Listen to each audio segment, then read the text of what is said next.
দাদার নামটা? আমার নাম বাংলা বলি, আমার নাম অনুপ চৌহান।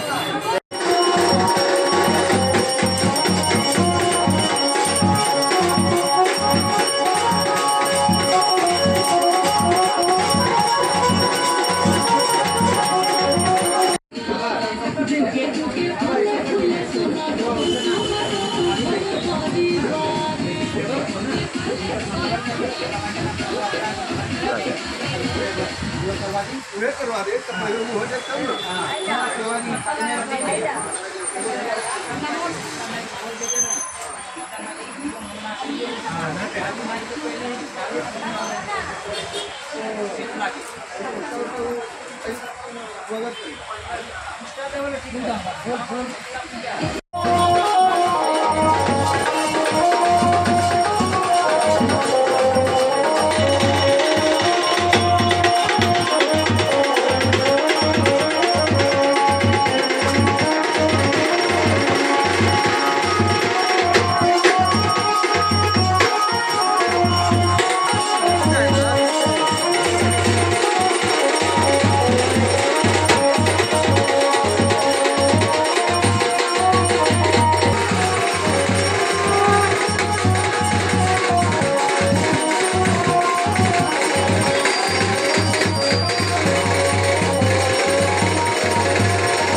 ग्रुप में जाते सर टोटल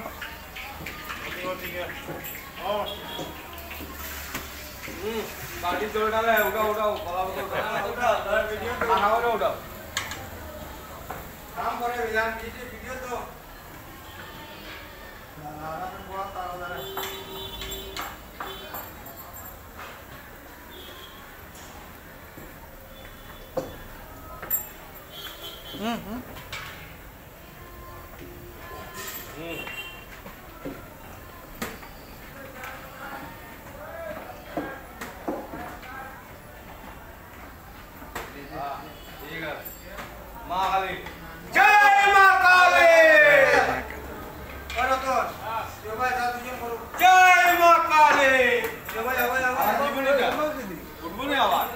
আরে তোমারটা কত মানুষে দেখবো। আমার নাম অনুপ চৌহান। আমি এখন একটি প্রাচীন মন্দির, আমাদের একটি প্রাচীন মন্দিরে উপস্থিত। এখানে আজ বার্ষিক পূজার আয়োজন করা হয়েছে। এখানে মার 7টা দেবী, যা এখানে আপনি দেখতে পাচ্ছেন, যে মার এখানে 7টা প্রতিমার পূজা করা হয়েছে। এই 7টা মার পূজার আগে আমাদেরকে এটা গ্রাম পূজা বা গ্রাম্য পূজা বলা হতো। এখন আমাদের ধীরে ধীরে যখন আমাদের এই পূজাটা খুব প্রচলিত হলো, আমাদের নতুন নাম পেলাম তারাপুর গাঁওকালী শীতলা পূজা কমিটি। এই কমিটির পূজাটো প্রতি বছর চৈত্র থেকে বৈশাখ মাস এর ভিতরেই হয়। আচ্ছা, রাহা থোড়া হ্যাঁ, বহু পূর্ব হইতে এই পূজা চলিয়া আসিতেছে। অনুমানিক 1908 ইংরেজি হইতে এই পূজা চলিয়া আসিতেছে। পূজা মূল উদ্দেশ্য গ্রামের যত আমাদের নাগরিকরা আছে বা গ্রামের বাইরে যত নাগরিকরা আছে ওদের সুরক্ষা, ওদের যে আমাদের একটা মহামারী রূপ থাকে, মা শীতলার আশীর্বাদে সেই রূপটা হয় না। এই পূজাটা করলে পরে মা কালীর 7টা রূপের যে পূজা হয়, মা কালীর আশীর্বাদ থাকে। আমাদের এই গ্রাম পূজাটা অতি প্রাচীন থেকে শুরু হয়েছে। এই প্রাচীন থেকে শুরু হওয়ার পর থেকে বাসি সাহেব নামের একজন ভদ্রলোক, উনি এই পূজায় খুব খ্যাতি দেখার পর, খ্যাতি জিনিসটা দেখার পর উনি এই মন্দিরের যে জমি উনি দান করেছিলেন। অনুমানিক 1934 ইংরেজি হইতে উনি দান করেছেন জমি। তার সঙ্গে উনি একটি মন্দিরও তৈরি করে গিয়েছেন, যে মন্দিরে নিত্যদিন পূজা হয় এবং বাৎসরিক যে পূজা গাঁওকালী শীতলা পূজা, সেটা বাৎসরিক পূজা হিসাবে এখনও উদযাপন করা, যাহা আজ আপনারা দেখতে পাচ্ছেন যে আজ এই পূজাটা উদযাপন করা হয়েছে।